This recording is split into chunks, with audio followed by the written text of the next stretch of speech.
ask you today about a lot of things, but one of the first things I wanted to talk about was you face some unique challenges, and you've talked about it before. It's something that's inspired me. Can you talk a little bit about some of the challenges you faced?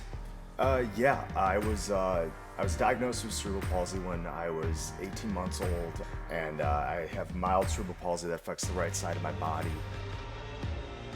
It affects the strength, mobility, flexibility, range of motion, and just control on both my arm and my leg.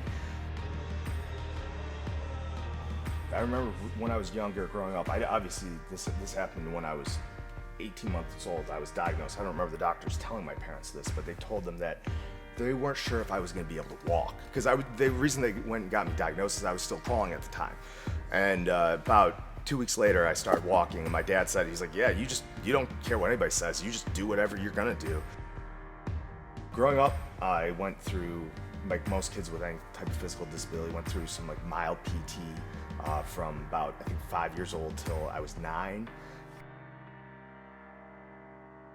My parents told me that the PTs basically told them that, well, he's as good as we can get him. Anything else he does on here is gonna be on his own. When I was in 7th grade, decided I wanted to start wrestling because I was playing basketball in gym class, and I was like, you know what? I'm not gonna make the basketball team. I'm terrible at it. I'm gonna try this wrestling stuff, see how it goes. And I remember going home and telling my dad, I was like, hey, I'm gonna wrestle. He's like, it's gonna be tough. Those are the toughest kids that you're ever gonna meet, and they're basically fighting without punching. And I'm like, yeah, I'll be fine at it. I'll be fine. I always had this like belief that I could do anything, even if like people were telling me that I couldn't. And even when people told me I couldn't, it made me want to do it more. My first year wrestling, I lost every match in 7th grade. Next year, I won a little bit more. Going into 9th grade, our high school hired a new coach, Keith Jones. He just finished wrestling at University of Buffalo. And I started wrestling. I started going to all the off-season practices, off-season workouts, worked really hard. My freshman year, I lost every match until our last duel of the season, and I was able to win that last match of the season before the postseason began.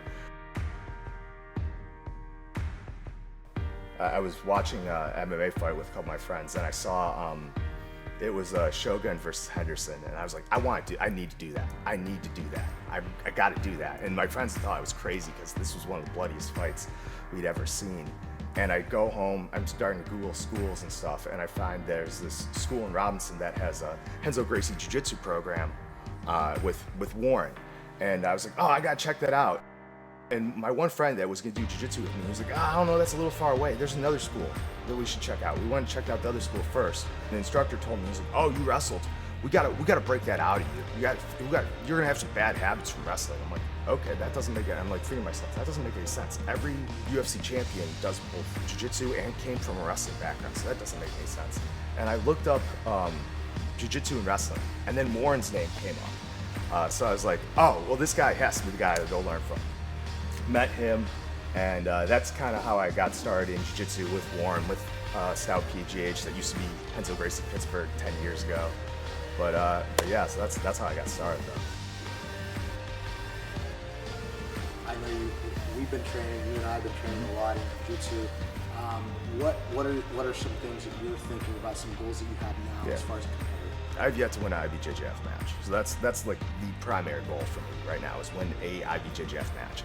After that, I want to see how far I can go in jiu-jitsu, and I don't know how far that is.